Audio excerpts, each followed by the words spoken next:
Usap-usapan sa social media ang latest Instagram stories ng batikang actress na si Dimples Romana na papuntang Spain umano.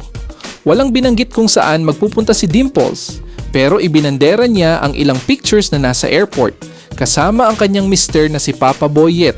Isa sa mga litratong nakapost ay yung nakaupo sila habang nag-aantay ng flight, kalakip ang isang eroplanong graphics na umiikot. Kasunod nito ang point of view ng actress na nakasakay na ng eroplano at may caption pang, "Maiwan na lahat, wag lang alco plus alcohol. Kulambo for my feet and the hubby Papa Boyet." Dahil dyan, marami agad ang naghinalang patungong Spain ang actress para dumalo sa sinasabing wedding ni Bea at Vincent. Bukod dito, nagpost din ang ilang kaanak ni Bea Alonzo na nasa bansang Spain na ang lahat. Kabilang dito ang ina ni Bea, kapatid at stepdad. Kaya maraming nagsabi na tuloy na ang kasal ng actress. Sa social media, maraming netizens ang nagpahiwatig na umaasa pa silang matutuloy ang bonggang kasalan ng celebrity couple sa kabila ng mga kumakalat na intriga online. Magugunitang naging mainit kamakailan ang blind item tungkol sa isang sikat na celebrity couple na di umano'y hindi na matutuloy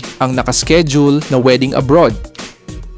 May mga chismis pa nga na nakahanda ng bumiyahe pa Spain ang ilang celebrities na imbitado sa espesyal na okasyon.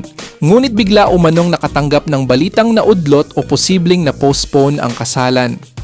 Mas lalong umingay ang issue matapos mag-viral ang cryptic Facebook post ni Attorney Wilfredo Garrido tungkol sa isang bride-to-be na umano'y tumangging pumirma sa revised prenuptial agreement. Bagamat walang direktang pangalan na binanggit ang abogado, marami agad ang nagdugtong-dugtong sa issue ni Bea at Vincent dahil sa mga kumakalat na balitang may problema raw sa prenup agreement ng dalawa.